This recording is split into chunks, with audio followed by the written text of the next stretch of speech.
This.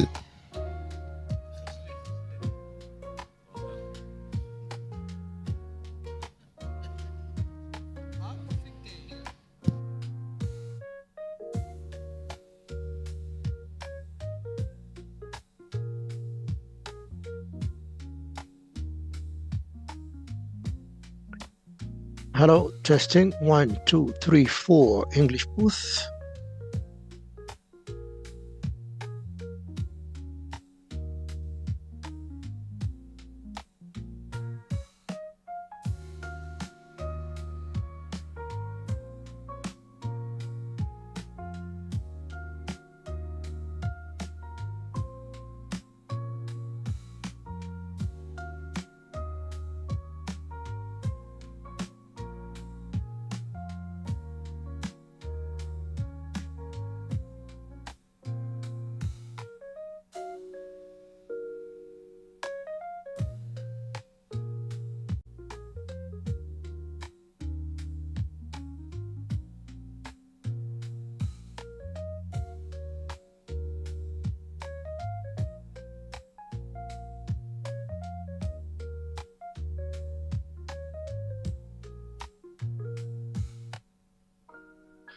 Testing 1, 2, 3, 4. This is the English booth.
Good morning, ladies and gentlemen. We're just about to start. If I could ask anyone outside to please come in. And can we all take our seats? Thank you very much.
Is the son واحد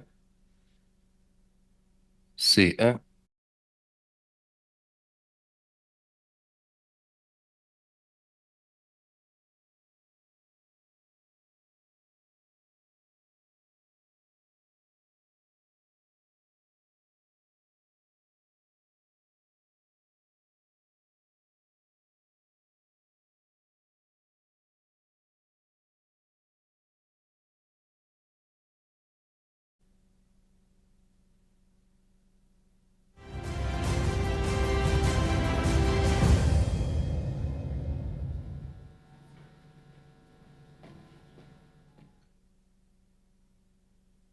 Good morning, ladies and gentlemen. Welcome.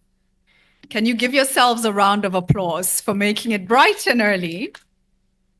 My name is Julie Gishuru. I describe myself as a passionate Pan-Africanist. I'm the president and CEO of the Africa Leadership and Dialogue Institute, and a very big thank you to the African Development Bank and UNHCR for bringing us together this morning to focus on private sector investment opportunities in forced displacement settings. Now, Africa is home to 45 million forcibly displaced people. About 35 million of those are internally displaced. Now, conflict is the primary cause, but increasingly we're seeing climate change playing a role. They say sometimes opportunities are packaged in challenging situations. And for Africa, what is clear is that there's not just significant risk in not addressing the needs, but there's massive opportunity for private sector to engage and leverage benefit in engaging. A very big thank you for being here with us. To set context, just before we go into our conversations, let's have a little video. Thank you so much. When the private sector comes into play, they are coming from a business standpoint. They see the refugees and the forcibly displaced people as a market. Currently, there are about 45 million forcibly displaced people in Africa, including 8.8 million refugees that have crossed international border and over 34 million internally displaced persons. These crises are unfortunately too frequent now, and the humanitarian response can find its limit very quickly if it is not accompanied with development assistance. Areas hosting refugees and IDPs provide tremendous and untapped business opportunity. Kakuma refugee camp, for instance, and the surrounding Kakuma town represents a market opportunity of over $56 million. This is the first mini-grid that Renuvia has built in a forced displacement area. Our customer base is primarily refugees. They're an extremely entrepreneurial group of people. Maize, cassava, beans, and other crops, they are grown here, but rice is more profitable among others. Now, it's very critical to see refugee and IDP hosting areas from a different perspective, because refugees, IDPs, host communities also are engaged in business activities. Je suis chirurgien des poissons. Ça, j'adore ça. Parce que les poissons m'ont fait sortir de la pauvreté, disons. For Equity Group, we chose to incorporate refugees into our banking activities, provide them savings, provide them payments, provide them loans, and enhance their capacity through financial training. Once you support the refugees themselves, there is what we call a multiplier effect in the economies where they live. The business case sort of builds itself. It is interesting to note that our branches in refugee locations are doing very, very well. We work with micro and small businesses for a period of 6 to 8 months. Of the last 11 years we've worked with refugees, we are seeing good repayment rates. And I'm emphasizing good, over 80% borrowers that we have in the refugee communities are able to pay back. On the continent, our greatest asset is not our natural resources. Even though we're the most endowed region in the world, our greatest resource is our human capital. It's our people. It's a missed opportunity if we do not leverage all our populations across the board.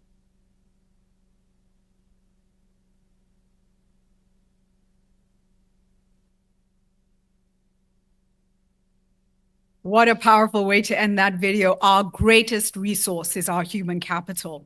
And with that, I want to welcome our co-hosts to come up and take the stage, take seats up here with me. A warm welcome to Hassatun Sele, who is the Vice President of Finance at the African Development Bank. Thank you so much for being with us this morning. And Rauf Mazou, who is the Assistant High Commissioner for Operations, UNHCR. Thank you very, very much.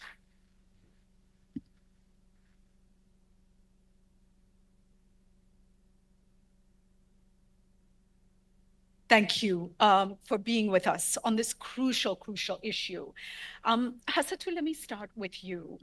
And the approach of the African Development Bank and experience that you are garnering in this space when it comes to working with in situations where forcible displacement has happened. What are you learning, and what can you share, especially with private sector actors? Why should they come in? Why should they come in? You've seen it from the video. The African Development Bank has what we call the Transition Support Facility.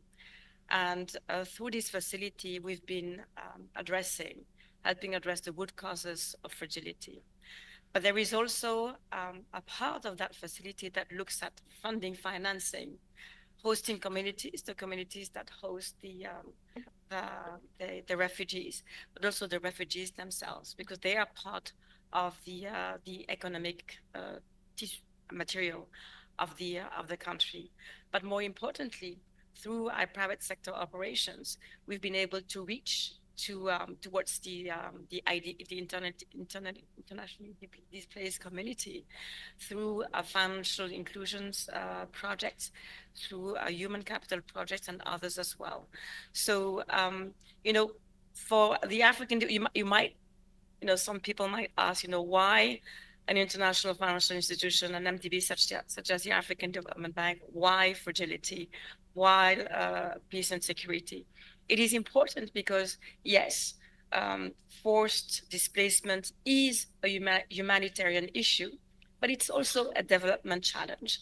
So it is very important to be able to combine, or it's important to create synergies between humanitarian aid or development, peace, and international development.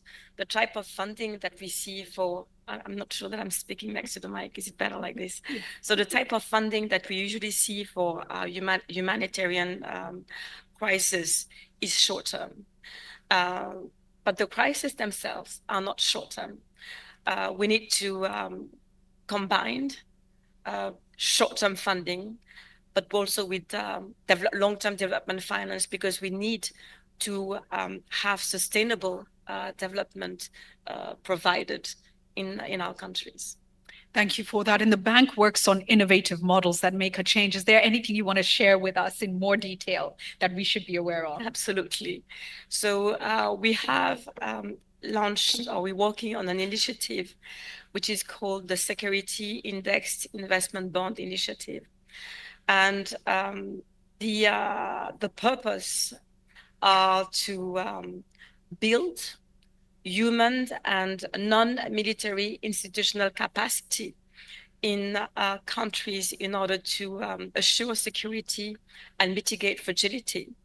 But it's also to build investment, or to rebuild infrastructure investment in countries that have been affected by security and conflicts, to invest in social capital and social development in those areas as well, and also to protect zones that have been affected by conflicts, to protect the strategic economic assets of the countries.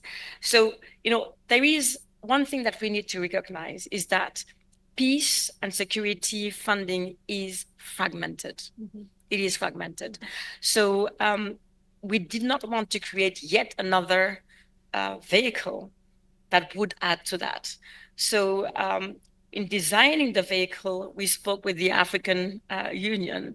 We spoke with the regional economic communities, because we wanted this as well to be some kind of a bridge to unify and have much more impact as a group, as one, rather than those various pieces across the ecosystem.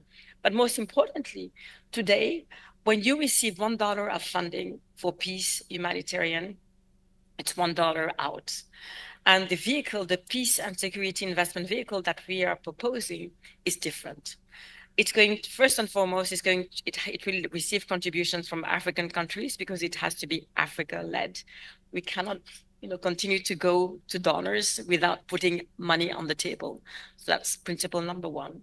Number two, going to receive contributions from African countries, from contributors, from donors, which is going to be seed capital for a vehicle that is going to be rated and that is going to go to capital markets to leverage those resources. So that $1 in is a multiple out. And there is a very clear recognition as well that we need to have a governance committee, and that governance is going to be from strategic political leaders, African Union, REX, but also the donors. And we need also to have agility and flexibility. It cannot be, an admin burden to address an immediate issue. So there's going to be multidisciplinary expertise as well in for the financing, the deployment of the assets, but also on the at all levels. So it's quite exciting, and looking forward to the various conversations that we're going to have across the board. Thank you. It is very exciting, and it sounds like a game changer. And can I just say, Raouf, as I come to you, it's been remarkable to see the role African Development Bank has been playing to stand alongside key actors like UNHCR 2 weeks ago in Nairobi, convening the East African Community, IGAD member states, and actually working on recommendations that were endorsed by government, that are on everything from infrastructure development to skills development, et cetera, remarkable. And so we see the change happening. Last week, of course, Raouf, we were in Lagos, looking at private sector investment in displaced persons on the continent in those settings. Raouf, you've been on this journey for a long time. And of course, the world is facing a very, very difficult period right now. What have you learned about lasting transformation? And what does the private sector need to know as they step into, or as you encourage them to step into this space? Thank you very much, Julian, and thank you very much, Hassatu and the African Development Bank for having invited us to take part in this event.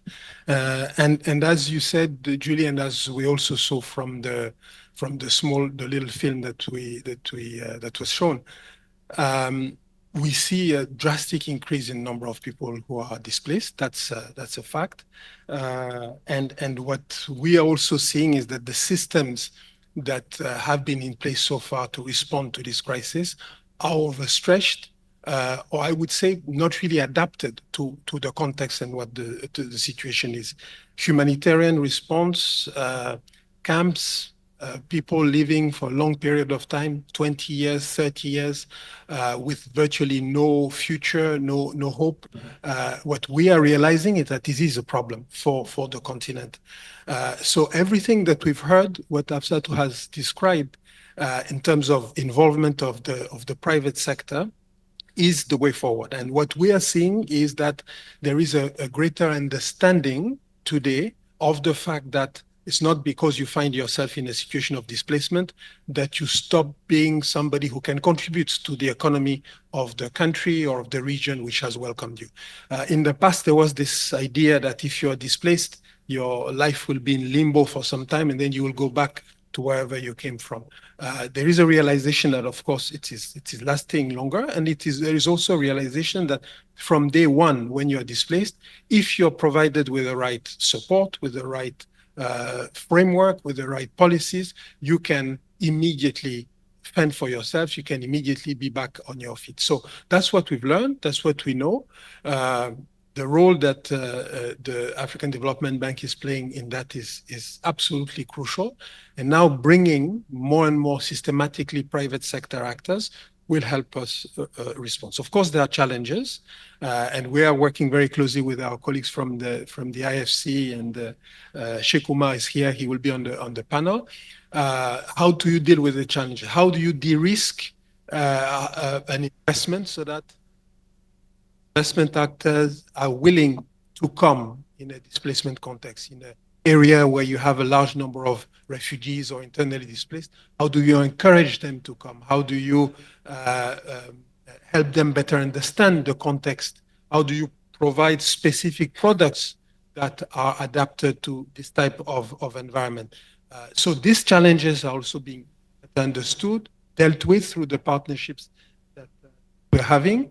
And lastly, we also see more and more businesses that are willing to come to this context.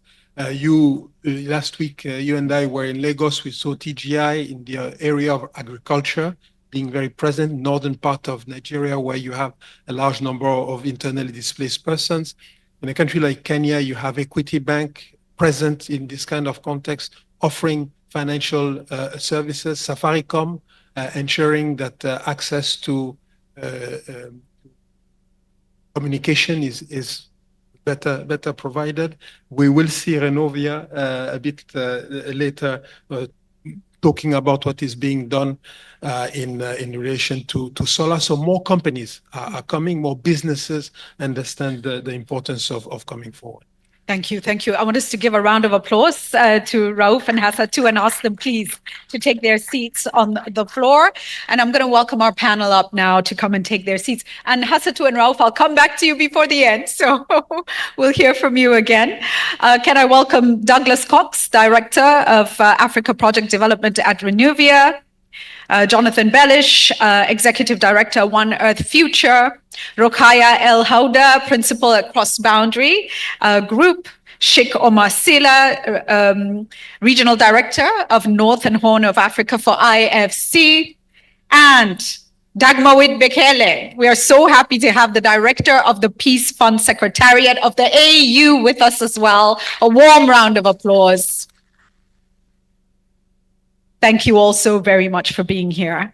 I'm going to start with a business perspective. And so, Douglas, let me come to you. And we were together in Nairobi a few weeks ago. You shared with us, and I think share with this room as well. Let's take a look at why you've been doing this for a while in these contexts. Why you decided to take the risk, and what return on investment have you seen as a result of going into these spaces? Talk us through that. Great, thanks. Aha. I'm going to do this. Does this look too funny? I think it's better. Yeah, so like she said, my name's Douglas. I work with Renuvia Energy. We're a solar mini-grid company based in the US, but active in Kenya, Ethiopia, and Nigeria, with expansion later this year, or I should say next year, to DRC. And being a solar mini-grid company, what that means is we go places where the national utilities of these countries just simply won't reach and provide electricity for at least forever, or at least a few decades, some long enough horizon that we can build the power plants, the power lines, and then the connections to homes and businesses and make a return that makes sense, right? And so our work in Kakuma refugee camp started in 2019. I do need to give some love to GIZ for sort of prompting that and sort of showing us the opportunity in that. But it quickly revealed itself because when we electrify a community with, say, 200 homes, we build a pretty small solar system. It's a lot of upfront capital. It's a really long return. It's kind of a tough investment. But when we look at Kakuma refugee camp, 300,000 people, been there since 1992. It's just such a stable, active, dynamic community with so much activity going on and so many needs for electricity that for us, it's just a no-brainer. It just makes sense. We should be investing there. So we started with only 500 connections in 2019, and then a few years later expanded to 3,000 connections. And later this year we'll be, sorry, again, I keep saying it, but it's December, I should stop. Later next year, we'll be expanding to 19,000 connections. So that's about 1/3 of the camp, which honestly is very cool and a very large number of people, about 100,000 people using our electricity. But also a kind of uncomfortable situation in that powering 1/3 of a refugee camp is honestly, it's too much, right? You kind of need to go all the way. You can't just stop at 1/3 just from an equity perspective and treating everybody the same. And so to kind of treat this as our own little boardroom, if we will, we are raising $44 million in blended finance to continue that expansion to cover all of Kakuma refugee camp and also to cover Dadaab refugee camp on the other side of Kenya. Another situation with even more people also there since the early 90s and honestly an even more economically dynamic area.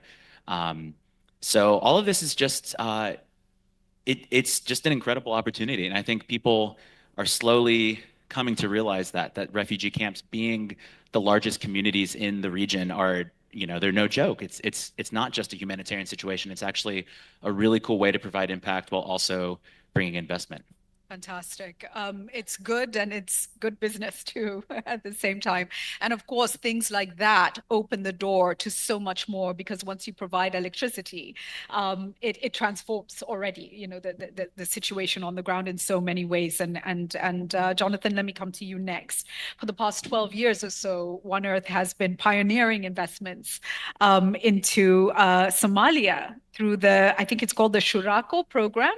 Talk us through that and your expansion now. What have you learned? What have you experienced? And what gives you the boldness to go forward and expand? Great. Thank you so much. Yeah, so it's been quite the journey over the past 12 years working in Somalia. When we started, it was very much considered a country that was only in need of humanitarian assistance. That's how the international community thought of it. That was the primary means of external engagement. But we see around the world, throughout all developing countries and middle-income countries, SMEs represent 60% of GDP, 80% of capital flows, and 90% of jobs. And yet at the same time, the SME financing gap on the African continent is $960 billion. So when I go back to the opening plenary session of the AIF, we were talking about by 2050, 1 in 4 people in the world are going to be African. The population of the continent is going to be 2.4 billion people. The difference between that being a dream and a nightmare is going to be the health of the SME sector. So we've really seen the importance of that work, and we truly believe that private sector development and SME support shouldn't be a reward that you get for improving the country, but a means of doing so. One thing that's been important for us is matching the structure of the financing that we provide with the risk profile. So we provide fully collateralized senior debt through a private credit fund. This allows us to break down the larger tickets that DFIs and MFIs tend to provide into ticket sizes that the local markets can absorb. And it also puts both the risk and the benefits of success onto the entrepreneur, really allowing them to be the engines of development and prosperity in their country. The other thing that we found in Somalia, and that I think is true in a lot of these contexts, is that they tend to be data poor and have institutions that are still developing. So what we found to be really crucial was relying on social networks and human beings to fill that gap, allowing us to conduct effective due diligence in the absence of a credit bureau and that type of data, and to create a strong social incentive to repay and avoid relying too heavily on judicial institutions. We've also found the importance of technical assistance. We support companies that have dominant market positions, have been doing what they do for a long time, know their customers know them. And yet, because there's such a lack of formal financing, even these relatively large businesses are still somewhat informal when it comes to business plans, financial projections, and that type of what I call the PowerPoint presentation side of business. So having some concessional resources coming in to help with that formality on the front end really allows us to understand the companies in ways that if we just had an arm's length transaction with them, we wouldn't be able to. This is something that we hear a lot, but I think in situations of forced displacement, it's particularly important, is the coordination between financial institutions and then humanitarian and development actors. A lot of opportunities for SMEs kind of comes as a result of humanitarian activity, and then just understanding, which public-private partnerships need to be unlocked, what are the barriers to growth, really requires a kind of an ongoing dialogue between financial institutions and the more development-focused actors. The last thing I'll say, and the thing that really gives me hope about our future plans to scale both within Somalia and throughout the Horn of Africa, is really relying on the resilience of these entrepreneurs. These are people who have, for years or decades, navigated the complexities, the shocks, and the crises that do come in the Horn of Africa and in other similar regions. And as I always say, I could never run a business in Somalia. So I'm grateful that our entrepreneurs are so good at it, and we really rely on them and trust them to deliver results. Thank you for that. It's worth restating that the resilience of these people, the strength, the courage, the fortitude, and that alone is such a powerful thing for anybody who wants to invest anywhere. It's such a powerful case. Let me come to you next, Rukaya, and the work of Cross Boundary. And you are advising and assisting investors, fund managers, companies, donors, etc., to explore ways to mobilize capital to go into these spaces. Talk us through what you're learning and the business models that you've seen that are working, particularly around blended capital, etc. Good morning, everyone, and congrats again for waking up this early for this discussion. First of all, I want to acknowledge the excitement about the momentum around private sector involvement in this area. And what's exciting is the form of this engagement that is different from the traditional ways that were centered around either philanthropy or participation in humanitarian agencies, supply chains, or more recently, CSRs. What's also exciting is just like what we saw in the introduction video, it is an area where data is very hard to get. And so some of the emerging data points, like the size of the market opportunity for Kekuma refugee camp and others, they contribute to attract the attention of investors and channel that attention into the area. So overall, I think the momentum that we've seen is very exciting. Now, in terms of what we see, first need to acknowledge that the regulatory context is a challenge.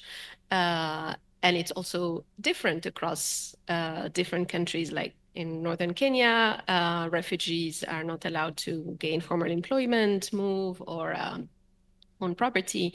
In Uganda, it is very different. And so we see that the business models developed by companies differ based on the differences in these contexts. That being said, what's interesting to note is that unless your business intrinsically forces you to engage differently with refugees or internally displaced populations compared to host communities, actually many of the deals we worked with, companies are not able to tell which share of their customers are from a forcibly displaced population group. If you think of, to give one example, Keep It Cool, they provide called supply chain services. And they're not able to tell you, and it's perhaps a good thing, you know? And so there's this range of businesses that target communities where there is a high rate of refugees and internally displaced people, but provide services that cover the needs of both the hosts and the IDPs. Another dimension is, I think, as much as many investors would love to invest in businesses that are owned by forcibly displaced people, these most of the businesses that we see tend to not be run by refugees or IDPs, but provide services and job creation opportunities to this group of people. The last thing that we see is the need for partnership, and I think you both mentioned it earlier. We see that these companies focus a lot on building partnerships with humanitarian agencies, with local communities, like tapping into the network of trust that exists, because that is really essential to providing the goods and services that are there, that are needed. So now talking about how to mobilize capital into this field. I know we're at AIF and there's an appetite for big deals, but the reality is that those big flagship deals do not exist. Instead, what you have is a variety of deals, a range of ticket sizes, and these tickets often are not one check. Most of these deals are faced. And based on that, I think there is a need to have a portfolio approach where you bundle different deals into pools that can be presented to investors to mobilize money. And there are some interesting initiatives. There's the KKCF, the Kakuma Kalupei Challenge Fund. There's the US Africa Trade Initiative. For example, in this one, we have identified 9 companies with a total investment pool of about $420 million. And that is more compatible with the type of investment that you can mobilize. It's particularly compatible because these investors usually are not sector specific. Usually the biggest driver is the job creation. So that gives you the flexibility to bundle these deals together when you are mobilizing capital for that. In the same spirit of pooling and building more of a portfolio approach, I think in the context of blended finance, there are several tools, but I think investment facilitation plays a particular role. I think it allows not only to pool opportunities to give them higher visibility, but it also allows you to share the cost of early origination of deals and hence bring more deals that are better packaged and structured to investors. 2 last points on what we have learned, I think, in capital mobilization. Number 1, there is a need for communication and coordination among investors so that the tools and the funding that is proposed is actually complementary. For example, there is a need to agree among players on a minimum level of concessionality so that you don't create discrepancies among the funding options. And the last part is the need for pioneering transactions.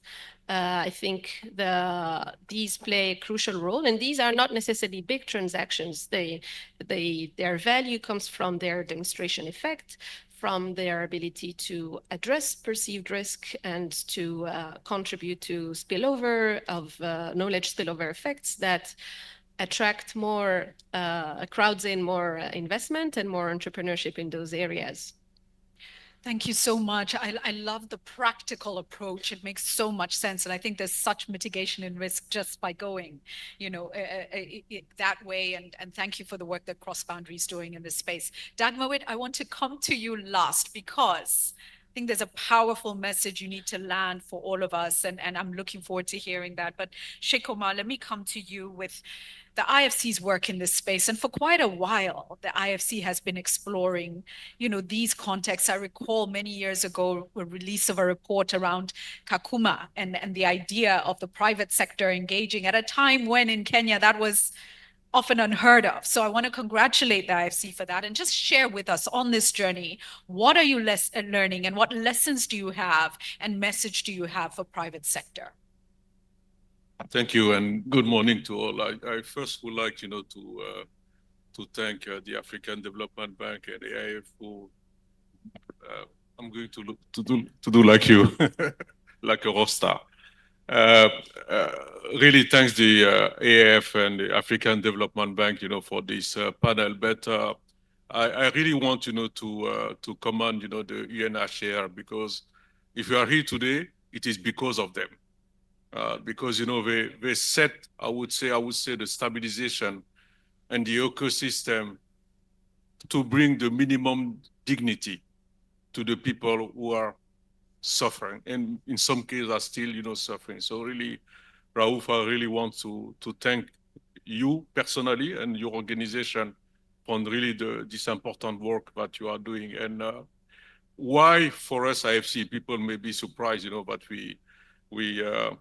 and I was discussing with some people just before the conference. They say, "Why, guys, you always look for big tickets?"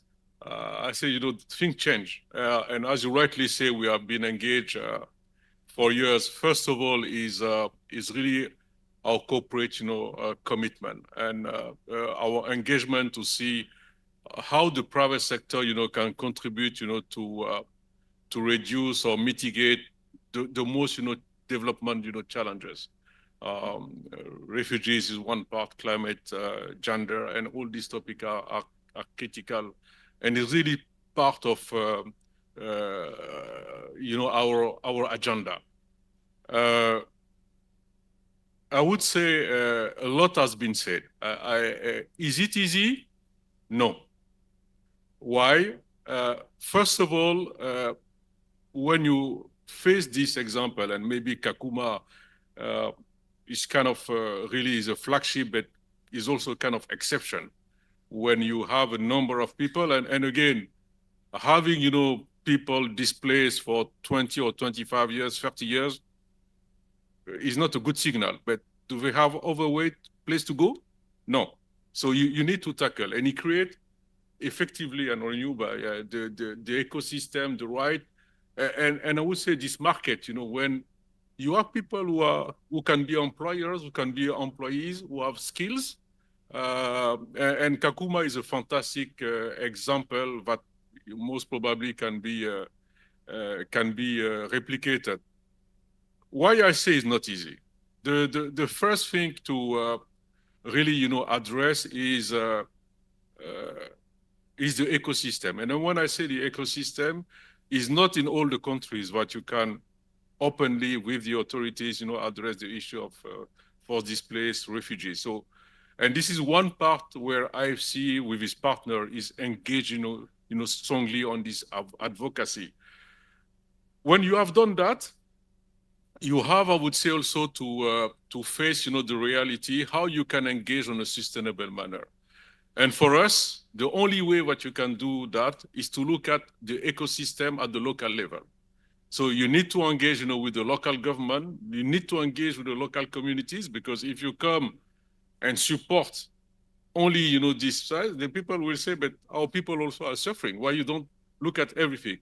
So we as IFC really change, the way we are seeing things. We look at local development and really try, to encourage, the business. And even at the business level, some business even don't know if you have the right, to hire. I would say for the displaced, forcibly displaced people. So there is, I would say, the perception that we need, to work. And what we specifically are doing again through we set, 5 years, strategic partnership with UNHCR. Of course, it's not only Africa. We work in Eastern Europe, we work in Latin America, but there is a clear strategic direction to see how the private sector, can be engaged. Then after that, in our action is work on the regulatory side, because without that, it cannot work. Try as much as we can, to play the advocacy. I can tell you when we receive now, I would say, an investment proposal, of course, all the cross-cutting aspect, the gender, the climate, all this is basic today for us. But we add another layer. Is there a way that you can have, the refugees in your project? Then after that, what we are also doing now, and we have some recent example on the financial sector, where we allocate a dedicated line of finance to a bank. But on this line of finance, we say that X% of the financing should go and finance, SMEs owned by displaced people. So there is a kind of action. And when it's possible, as well with the donor contribution, we put a kind of performance-based grant. But if we achieve a certain level of, I would say, rate of engaging this, then they will get a level of grant inside of our thing. So for us, is not a box that we just want to tick. It's really part of our strategy. And there is many examples. I think as of today, we are actively engaged in 15 separate, projects. Will be maybe another forum able, to share the lesson learned of that. But it is an engagement that we want to contribute. Thank you.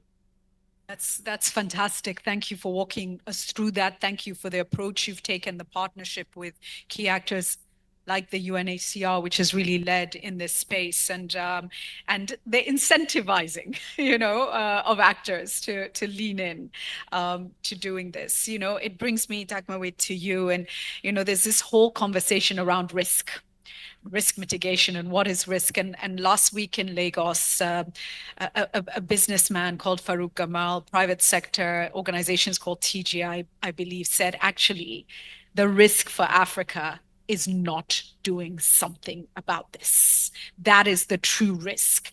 And so when you look at the role of private sector from an African Union lens of peace and security, what responsibility does private sector have to play a role in being an actor to maintain peace on the continent?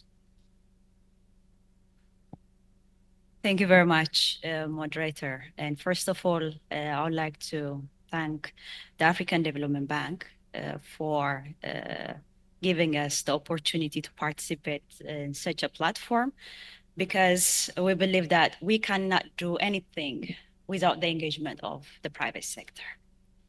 So before going or addressing your concern, let me start to provide a little bit of update on what the AU Peace Fund is and how we're doing this activity at the African Union.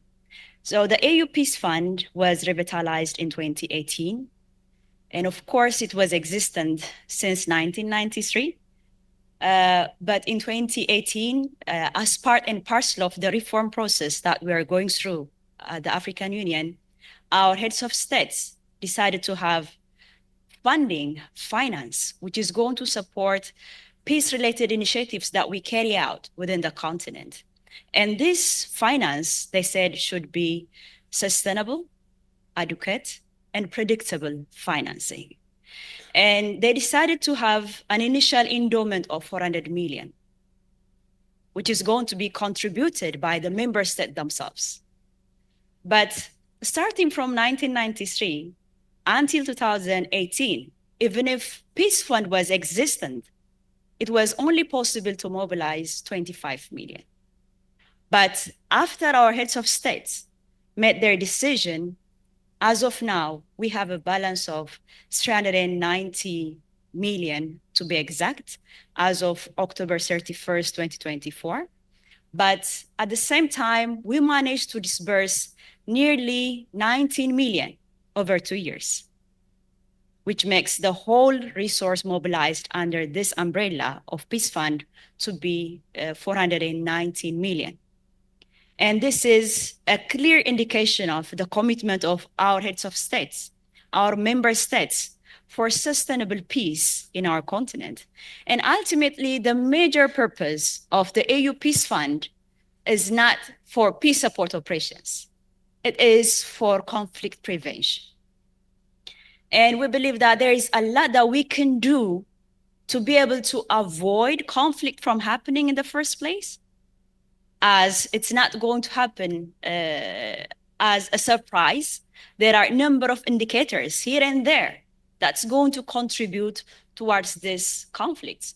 So our heads of states, they said that we need to do something about it by having three disbursement windows.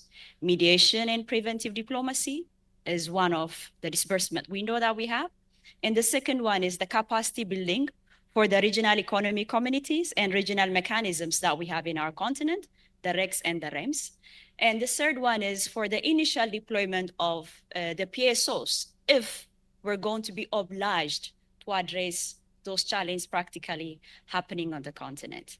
So with this, we managed to mobilize this 419 million, starting from 2018 and onwards.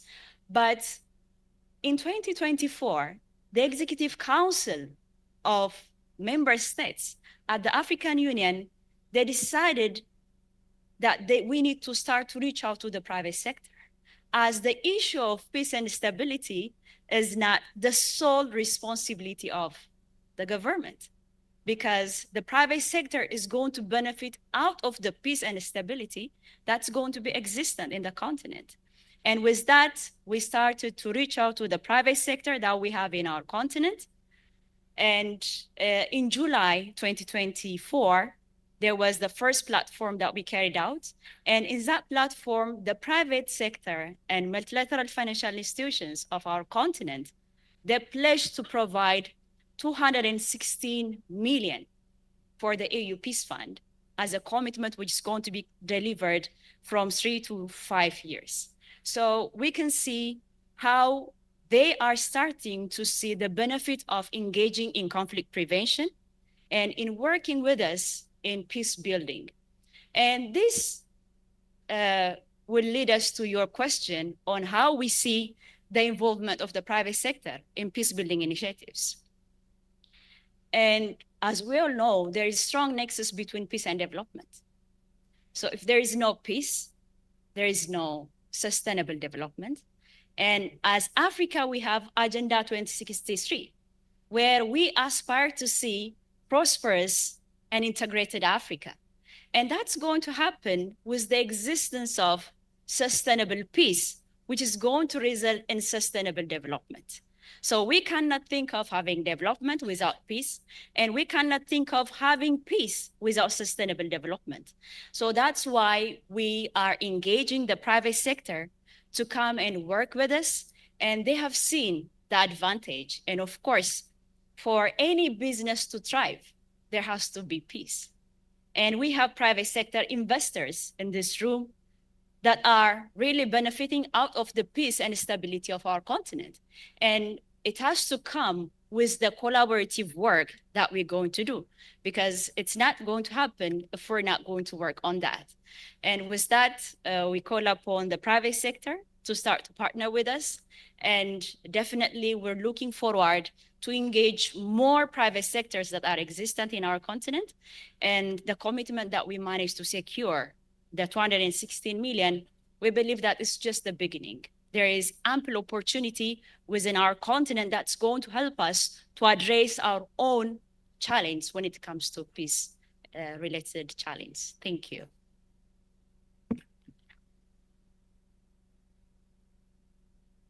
So much. I wanted to come to the floor. Thank you. Very, very clear. And I think, this is not the AU's role. It's not just member states' roles. What's clear is we all have a role to play to ensure there's peace and security on the continent. And the shocking numbers, I think it's from 2016, there's also almost a doubling of numbers of displaced persons on the continent, tells us that it's more urgent than ever. I want to take 2 to 3 questions just because of time. And so thank you, sir. Introduce yourself. Hello, my name is Zach Abdi. I've come all the way from Canada. I'm very excited to be a part of the engagement in terms of how we can help in terms of sustainable solution. What I was very happy to hear some of those words that I heard today about social capital and sustainability and sustainable solution. And at the same time, I also heard people, a gentleman there who mentioned about the refugee camps since 1992. People are still there. So you're talking about 2 generations, 20 years to make 1 generation, so that's 40 years almost. So 2 generations of people still there. What can we do in order to address the issues which is related to food security and food supply chain? Instead of people waiting for the food to come to them, why can we not increase or develop their own farming, their own community farming? So that way you can reduce your food waste solutions or food. You don't have to wait for people to give you food. You can make your own food. And at the same time, you're also addressing many of those things that it can address the climate change as well. Thank you. Thank you. That's an excellent question. I will come to you in a moment with it. It's actually, sir, 3 generations now. Yeah, 3 generations, which is just shocking. Thank you. Good morning. My name is Aaron. Thank you so much for the great presentations. I've also, alongside Douglas, worked on rural electrification and infrastructure work for about a decade, including with UNHCR, to help initially understand how to get infrastructure type money into refugee camps. And I'm just curious from the panel here, we have a lot of big money being discussed and big numbers. But at the end of the day, it's all about risk. It's like, can you get your money back? And on the one hand, we're trying to find opportunity in these challenging situations. But on the other hand, if Douglas's company is developing a mini grid, that means we need to expect that there's going to be people there for 20 years. Right, and so there's a complex interplay between those 2 dynamics. And so I'm curious if the investors on the stage see that there are enough instruments, de-risking instruments, guarantees, et cetera, out there for you to enable you to put hundreds of millions more into camps other than in Kenya. In Uganda, there's enormous camps. In Mozambique and Zimbabwe, there are enormous camps. The risks are much higher in those markets than they are in Kenya. And so I'm curious if you see the ability for your money to go into these more challenging displaced people's settlements. Thank you. Thank you. Just a clarification, in Uganda, very many refugees, but not in camps. I believe, yes, yeah. No question from a lady. Sorry, I'm coming back to you. But first, I have to find a lady who has a question or a comment or a contribution. Yes, no? Yes, thank you very much. My name is Nena Wabufu. I'm the Vice President for Regional Operations and Transition Support at the African Development Bank. I think the issue is not whether we close camps. The issue is how we transform them from being camps and being part of society. We also need to realize that because somebody came as a refugee does not mean they don't have skills that can contribute to economic development. So even those people in camps, those camps can be transformed into thriving cities or villages or part of the economic ecosystem of any country where they are. And sometimes it's not so much as the refugees are not willing or they don't have the means, because a lot of them receive money from diaspora. But it's government policies at times also constrains what the refugees can do or cannot do. So part of what we also need to look at is how we work with the government to transform policies that limit the capability and the capacity of the refugees to thrive. There are some countries that are very good in integrating refugees, and there are those that have all they have done is just keep them within the boundaries of the camp. And I do recall reading in a newspaper about refugees. I wouldn't mention the country. They can't own mobile phones, SIM cards. They can't open bank accounts. And some of them are in universities in these countries, but they cannot live fully because they're not given the opportunity to even register a SIM card, so somebody has to register in their name. So I think government policies as well will help and facilitate whatever is being done on the private sector side. Thank you so much for raising that. All excellent points. And just to emphasize the importance of that, some refugees who get scholarships, we've seen girls waiting to get identity in order to go in and accept those scholarships, to the point that they end up getting pregnant and never even go because they're waiting a year, 2 years. But the good news is that African governments are being incredibly responsive now. There's almost a shift on this agenda, and you're starting to see a willingness on policy issues to make significant change. And that makes this an important time for all of us. We can step in. Let me come to you, Sheikh Omar. And the question, I saw you wanted to respond on agriculture and the opportunities for people to leverage agriculture in those very areas. Please go ahead. Yes, I have two concrete examples. The first one maybe in South Sudan, when you have a huge head coming. So we didn't know exactly how to address that. And I went to visit one place in South Sudan, and the minister was telling to me is that maybe it's the only place on the world where the fish died for old age, because you can put your hand on the water and you grab a fish. But then you have a total disruption, of the. So what we decide to do, we decide to do a focus mapping on the food sector and agri, and we should get the result by the end of this month to see how we can really intervene on that. The other example that I want to give you is an example on Ethiopia, where we work, with IKEA Foundation, who used to support communities on the farming sector.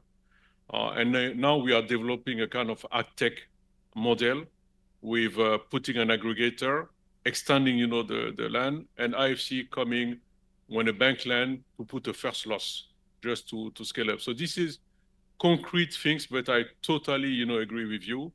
On the power, electricity, access side, we have a joint initiative with the African Development Bank. The M300 is to connect 300 million African by 2030. This is working. There is really working. And aside of that, we have decided to put, again, for the last mile and to reach out, to the local, player, the ability, to provide them, some patient, funding, like equity, even for small. So there is a platform of 400 million, which is currently being developed at the level of the World Bank Group. So this is concrete solution, and I do also see that calling, the guarantee platform now, which is with MIGA, can be accelerator to provide, some risk mitigation on that. So there is a concrete example ongoing. Thank you. So I think these were really great questions and comments, and the question about producing more food locally, I think, is a really important one. And it reminded me of a couple of years ago, I was sitting with the head of the Agri-Bank in Bamako in Mali. And I asked him, if I went to the grocery store across the street, how many locally produced food products would I find? And he said 0. And I think a big part of that, and Mali had a thriving onion and potato industry, but in the era of kind of pure free markets, they had to privatize as a result of an IMF condition, and then the large private agribusinesses said, well, we can increase our production in India by 3% and produce the same amount of onions and potatoes. I think the wind is at our back. We're starting to see industrial policy coming back more in vogue, and I think that will help. But I'll also say that both for rural electrification and agriculture, if you look in North America and you look in Europe, these are subsidized industries. So I think that it brings us back to the last comment that we heard from the floor, that ultimately these systemic solutions at scale are going to have to result from the public sector and the private sector working together. Thank you. Thank you so much. We're closing now. I'm going to come to each of you for a 30-second comment to rally the private sector in this space. But just as we do that, allow me to say and to ask all the actors in this room that have the ability, let's re-look at this question of risk.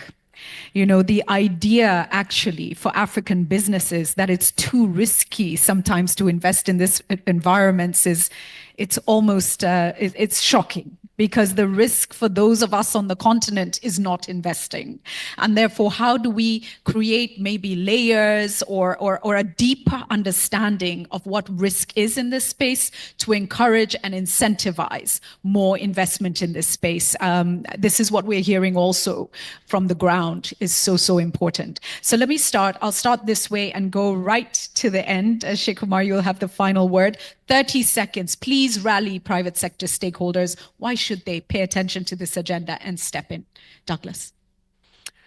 Well, I'll flip that backwards just because I am the private sector. An investment in us is an investment in every business in the camp, right? Our customers are using our power to sell cold drinks, to study at night, to run bank branches, to run telco towers, to do everything, anything that anyone would do, right? That's the whole definition of power.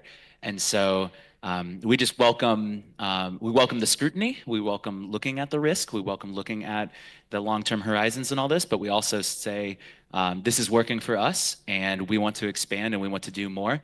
So come and invest in us and therefore invest in entire ecosystems in these camps. So smart, so smart. Okay, John.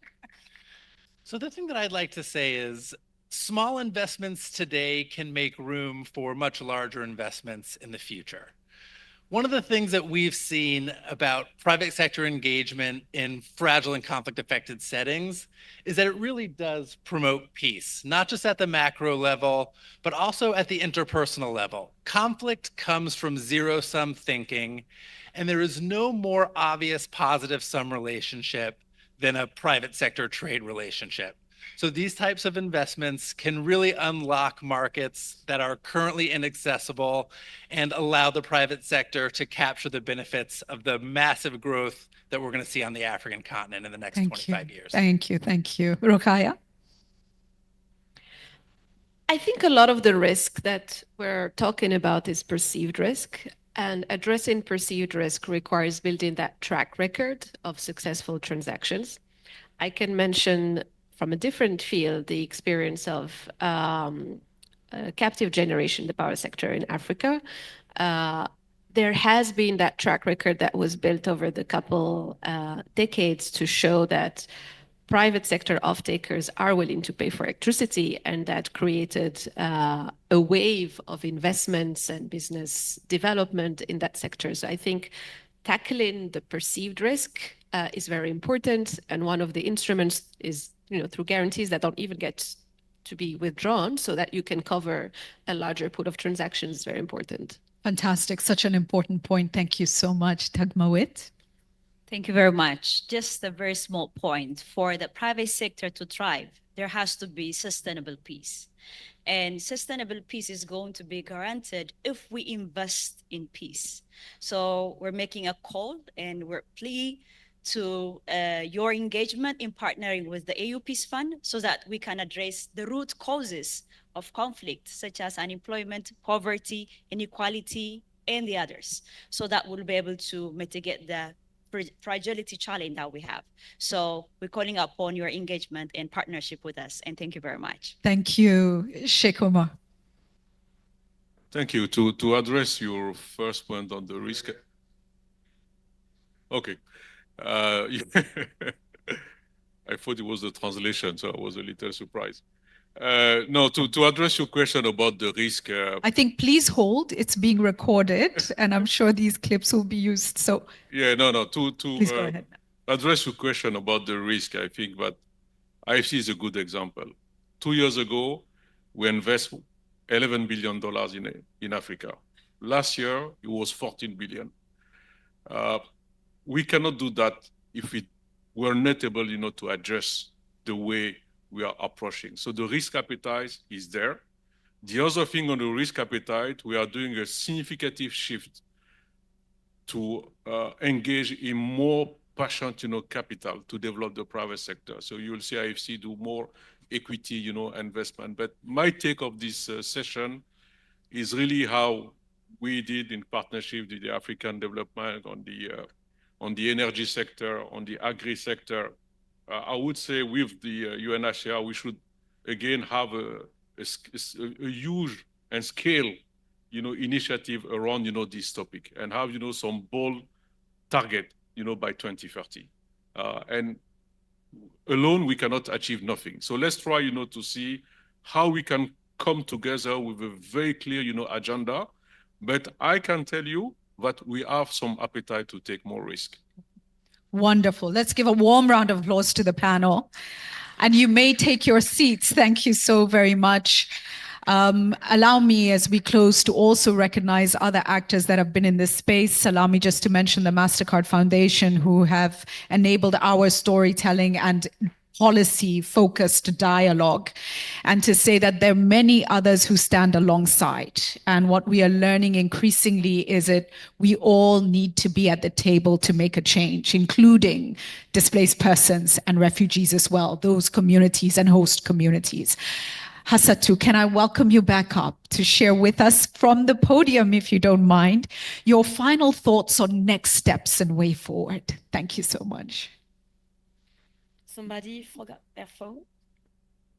No, is it yours?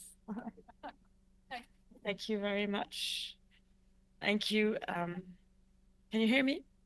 Yeah, okay, so thank you very much. I mean, this was really a very rich session.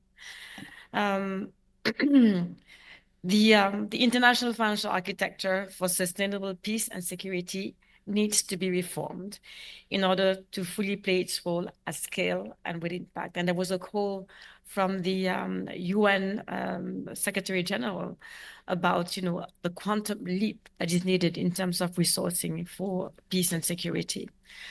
Everyone needs to be at the table. If there is no peace, there is no sustainable development. And without the private sector, we will not have the scale that is needed for sustainable development. We need to be bolder because we cannot be proud. Absolutely, we cannot be proud of how this situation with the displaced people, with peace and security has evolved today. And if we hope to make a lasting impact, we need to reform the way that we work together. It is a chain. It's not competition. It's not about visibility. It is about changing the lives of people, and we have the means to do it, and we have to do it. The SIIB is an initiative that we're launching, but we call it AFDB. It's not AFDB. It's AFDB with the African Union, with the RECs, with the countries, with the donors, with the private sector, with everyone in order to make a change. If we don't do that, 20, 40, 50 years down the line, our children's, grandchildren and what have you, are going to be holding the same conversations. That a round of applause, please. And they will look at us and ask us, when you had a chance to make a change for the continent, what did you do? Where were you? Rauf, please, your final thoughts on next steps.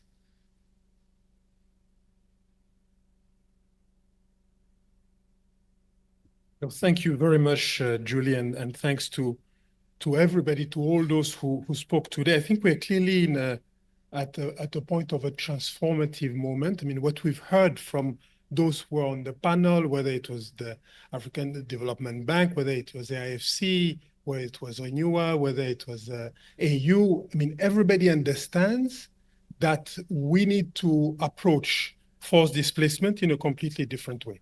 And what we also hear from the private sector is that willingness to play that role. We need more of these conversations. We've had, as Julie said earlier, last week, a conversation on internally displacement person and private sector in Lagos. This conversation today, we need to also connect the issue of forced displacement with other issues, peace, of course, but environment and all the others. The business case, I think, listening to everybody, is made. So there is no issue of, does it make sense to make sure that refugees and IDPs are part of the economy of the country or the communities that are welcoming them? I think it's clear. The issue now is, how do we make it? And what we heard also from the private sector partner is that it is possible and we know how to do it. The issue of government's role, and it was also, the point was also made by Nene earlier, the role of governments in creating the environment for refugees and IDPs to be part of the economy is clear.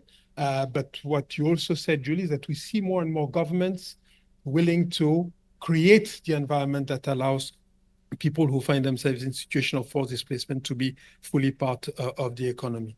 So it's win-win. I think from everybody, it's win-win for the refugees and host communities. It's win-win for companies, and we've heard, which can tap a market, thriving market that is there, that exists. And it's also a win-win for the communities which are hosting refugees and internally displaced persons. And probably that's my last point. In a world where the issues of asylum, should I help the person who is fleeing danger, who is fleeing a war? Should I help that person? That question is being asked in some countries. On the African continent, you have communities that have been receiving and welcoming people who are fleeing conflicts for decades. They continue to do that. What we can do now is to give back to a certain extent and help these communities, so often communities at the borders and communities which have not been priorities for their governments. We can now help these communities also thrive and them be fully part of the economy of their own country. So again, thank you very much to all of you. Thank you for this opportunity. Thank you to the African Development Bank, and we hope that we'll have more of these events in the future.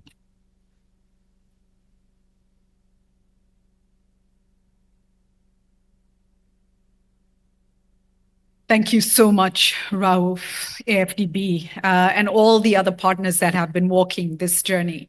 Let me bring the refugee voice into the room just before we close. We're hearing from them. We don't want handouts. We are capable. We want to contribute. They want dignity. And we must give them that. So even centering their voices and their views is critical. Let me say that I carry with me the responsibility, having had a media background, to bring the media in a way that changes the perceptions that we've been talking about. And so we will do that. I'll close with an African proverb because I love them. And there's one that tells us teeth chew together. So if you're one tooth, not really going to do much, right? 2, 3, okay, you might chew a bit. But this is a tough one. And we've all got to be in that room chewing to make it work. And we will, and we must make it work. Today, Africans, some of them are dying literally to leave the continent. So many on the continent displaced. It's time we gave all Africans a space of dignity on this continent so they don't have to leave. And where they are, they find their own purpose and they contribute. Thank you so much for being with us. We will succeed. Thank you. Have a great day. Thank you very much.